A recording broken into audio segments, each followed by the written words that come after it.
Les amis, bonjour. Donc après 2 ou 3 jours de pause, nous nous retrouvons pour la reprise des matchs des championnats ce vendredi 31 mars 2023.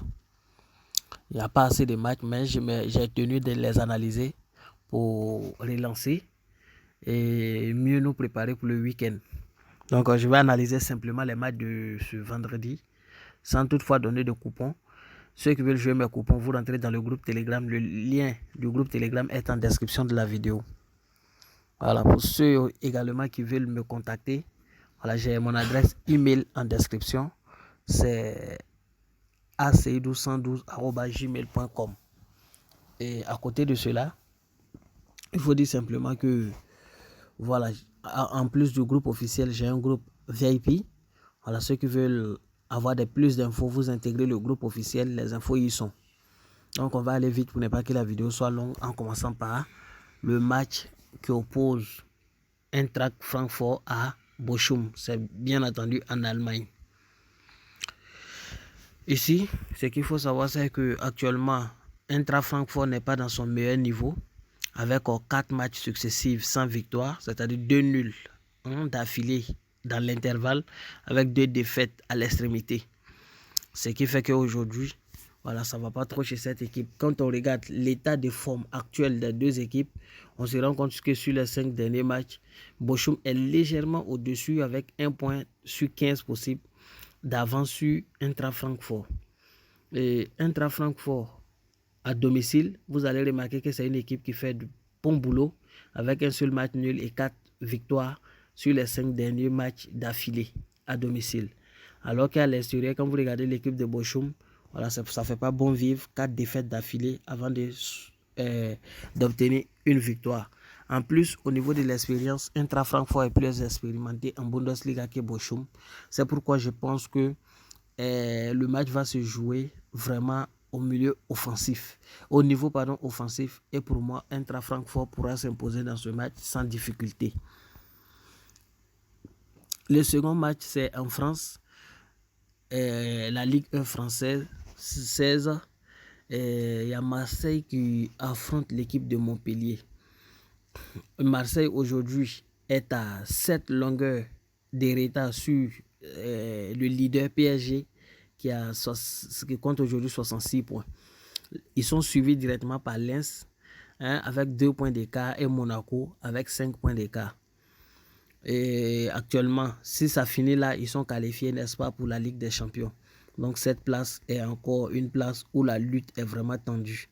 Quand on regarde aujourd'hui, Rennes peut revenir à la charge, même Lille. Voilà, tout le monde peut revenir à la charge étant donné qu'il reste encore 10 journées. Et au niveau de l'état de forme, actuellement Montpellier est l'équipe la plus en forme du championnat français. Sur les 5 derniers matchs, vous pouvez observer cela. Et Marseille a pris 10 points sur 15 possibles. À domicile, l'équipe de Marseille, ça ne va pas trop, avec une seule victoire sur les 5 derniers matchs. 5 points seulement pris, c'est-à-dire 2 nuls, 2 défaites. Alors que quand on regarde Montpellier, à l'extérieur, ils ont pu prendre 9 points quand même, sur 15 possibles, sur les 5 derniers matchs, bien sûr. Donc, cette équipe est en train de monter, pendant que Marseille est en train de connaître beaucoup de difficultés. Eux, ils sont en train de monter. Montpellier était carrément dans la place de relégation. Aujourd'hui, ils sont bien placés parce qu'ils ont aligné que des succès. Et au niveau des têtes à tête, quand on regarde les deux équipes, on se rend compte que ces deux équipes se connaissent très bien. Et quand ils se croisent, il y a beaucoup de buts. Regardons les dernières rencontres de ces deux équipes. Je vais prendre à partir de 2019. Vous vous rendrez compte que voilà, il y a beaucoup de buts dans les différentes rencontres. Donc, même Marseille fatigue toujours cette équipe de Montpellier, à l'exception du match 2018, match retour, où Montpellier avait gagné. Vous vous rendrez compte que Marseille les a toujours battus. Je pense qu'à domicile demain, vu que c'est la lutte pour l'Europe, je pense que Marseille, au vu de son expérience, c'est vrai que Montpellier reste également expérimenté, mais je pense que Marseille finira par s'imposer devant son public, victoire de Marseille. Juste après ça, il y a le second championnat de Pays-Bas. Je ne vais pas toucher ça. Voilà, ça peut faire l'objet de mes coupons, mais je ne vais pas analyser ce match. Je vais directement descendre sur un match de championship qui oppose Burnley à Sunderland. Ici, aujourd'hui, Burnley est classé premier avec 83 points. C'est sûr que Burnley va monter. Voilà, c'est sûr que Burnley va monter en... Je vais dire, c'est sûr que Burnley va monter en première division. Parce que en fait, il reste, je pense, c'est 46 journées. Il reste 8 journées. Voilà, aujourd'hui, il reste 8 journées. Il y a 13 points entre eux et Sheffield, c'est-à-dire le deuxième. Et il y a pratiquement 13 points entre eux et Sheffield, 16 points entre eux et Middlesbrough qui est troisième. Alors que les deux premiers montent en première division. Je pense que les deux, Sheffield et Burnley, pour moi, ils vont monter. Voilà.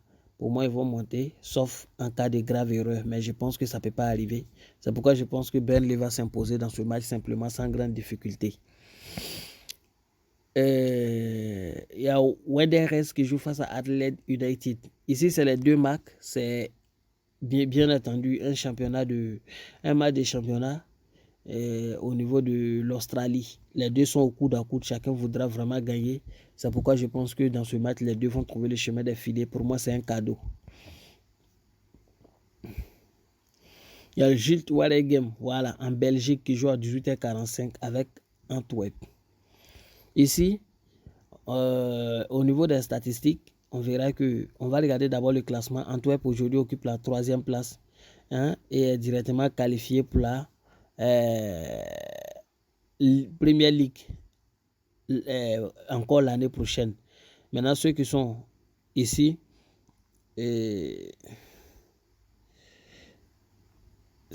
vont jouer une confrontation directe, n'est-ce pas, pour se qualifier. Ceux qui sont dans le rouge et vont directement en relégation. Et ici, qu'est-ce que je vais dire?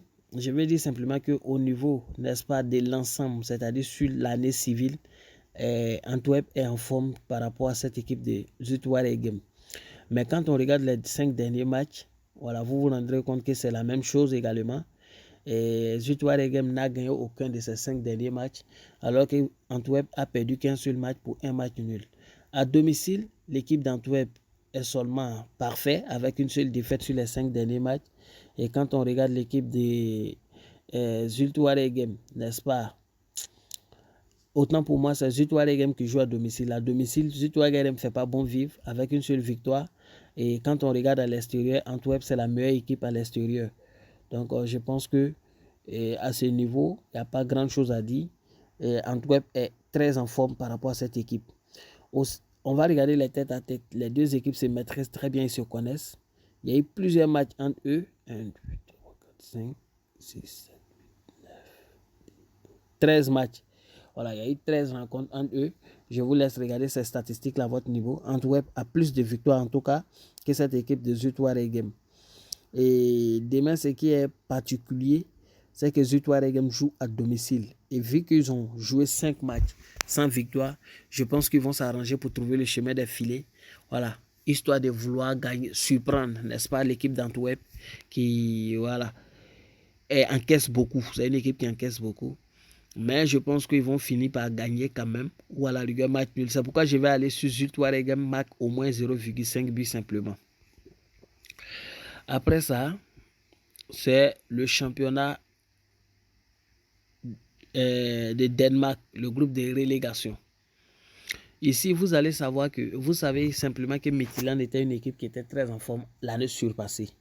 En 2020, 21, pardon, 21, 22, 22, cette équipe était très en forme. Mais cette année, cette équipe lutte pour ne pas aller en deuxième division, n'est-ce pas, du championnat de Danemark.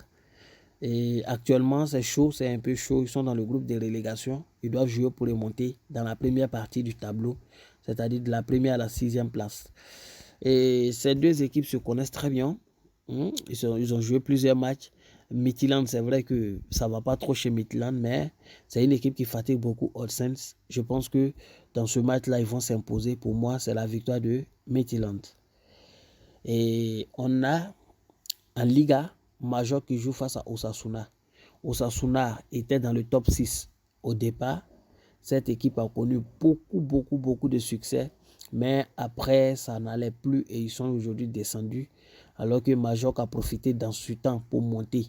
Mais Majorque aussi, sur les 4 derniers matchs, ne fait plus bon chemin et est en train de régresser. Vous allez voir que aucune équipe n'est en forme par rapport à une autre actuellement parce qu'ils ont pris 4 points chacun sur les 5 derniers matchs.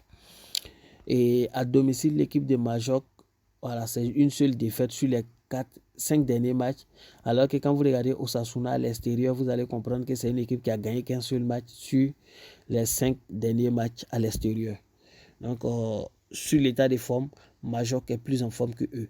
Mais ce match-là, je pense que c'est l'expérience qui a beaucoup joué. Et puis, le match sera beaucoup offensif.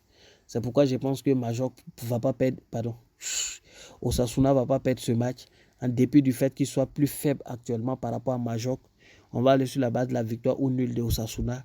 C'est une cote 2 sur un XBet. C'est une très belle cote qu'on peut tenter en pari individuel. Il y a Levante qui joue face à Saragosse. Ici, bon, au niveau du championnat même en général, Eba aujourd'hui occupe la première place et est suivi directement par Grenade, Las Palmas et Levante. Levante en cas de victoire, de manière provisoire, va occuper la deuxième place. Saragosse va chercher à prendre des points, n'est-ce pas, pour monter dans le classement. Ici, c'est 40 journées, donc il reste encore 7 journées. En 7 journées, tout est encore possible. Les 2 premiers vont en première division. Je pense que Levante va viser cette place, étant donné que cette équipe est habituée à jouer, n'est-ce pas, la première division. Ils peuvent revenir. Mais ça va être quand même chaud dans ce match parce que la seconde division espagnole est très difficile. C'est très difficile. Il n'y a pas de petites équipes là-bas. Ils ont le même niveau. Ouais, ils sont très forts. C'est pourquoi vous voyez souvent les coupes de roi. Vous dites les équipes de 3e division, de 4e division fatiguent Barça Real. C'est pas de leur faute. Hein. Voilà. En Espagne, c'est comme ça. Tout le monde joue au ballon et tout le monde est fort. Donc ici, je pense qu'en dépit, n'est-ce pas, de la difficulté qu'il peut avoir dans ce match, Levante finira par s'imposer. On va tenter la victoire, n'est-ce pas, de Levante. Et enfin, en série B, il y a Genoa qui joue face à Regine. Si vous voulez, Regina. Hein? Ici, Genoa occupe actuellement la deuxième place. Ils sont aussi qualifiés si ça prend fin ici pour la première division. Ici, c'est 36 journées, il reste 6 journées. Tout est encore possible parce qu'il y a seulement 6 points entre eux et Frison. Ils peuvent finir champion. Et par contre, ils sont suivis par Sud Tyrol et Bari qui peuvent tout de même revenir à la charge en 6 matchs s'ils ont commis des erreurs. C'est pourquoi je pense qu'en dépit du fait que le match sera difficile, Genoa ne va pas vraiment perdre ce match à domicile. Pour moi, ils vont s'imposer. Victoire de Genoa. Voici un peu mon point de vue sur l'ensemble des matchs sur lesquels je voulais me prononcer pour la journée. Voilà, je vais m'arrêter là. Et je rappelle que ceux qui veulent jouer mes coupons, le lien du groupe Telegram est en description de la vidéo. Je vais donner mes coupons dans le groupe Telegram officiel ainsi que les coupons VIP dans le groupe VIP. Merci à vous, bien des choses à vos familles et bonne chance à tous.